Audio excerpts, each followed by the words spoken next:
بِإِذْنِهِ، ہی ضمیر کا مرجع اللہ، یعلم جانتا ہے کون، ہوا ضمیر کا مرجع اللہ، من علمہ 12 الا بما شاء، مگر جو وہ چاہے، شاء اس کا فاعل بھی اللہ، وسع کرسیہ اس کی کرسی 14 ولا یعودہ 15 وہو 16 العلی 17 العظیم 18 دفعہ اللہ کا تذکرہ اس ایک آیت میں ہے۔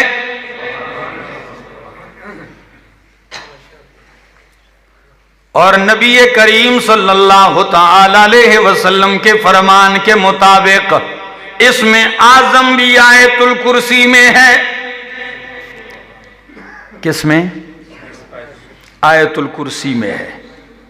تو آپ کو ایک اور فائدہ ہو گیا، حدیث میں آتا ہے کہ آیت اسم اعظم کے ذریعے سے واسطے سے جو بھی دعا کی جائے اللہ قبول کرتے ہیں، تو آپ آیت الکرسی پڑھ کے جو دعا مانگیں گے مالک قبول کرے گا۔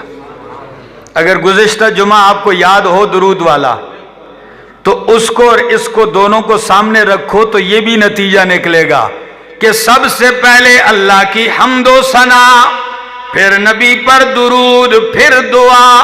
تو حمد و ثنا میں آپ آیت الکرسی کو رکھ لیں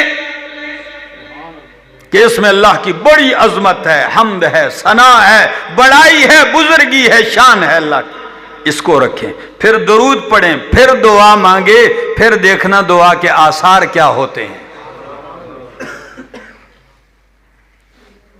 اب ذرا غور سے سنیے اس آیت کا ترجمہ، پھر میں مزید وضاحت اختصار سے کرتا ہوں۔ اللہ لا الہ الا ہو، اس صورت میں اللہ نے اپنی توحید، اس آیت میں اللہ نے اپنی توحید کا ایک دعویٰ پیش کیا ہے، پھر اس دعوے پر 10 دلائل دیے ہیں۔ کتنے؟ 10 دلائل ہیں۔ دعویٰ کیا ہے؟ فرمایا اللہ لا الہ الا ہو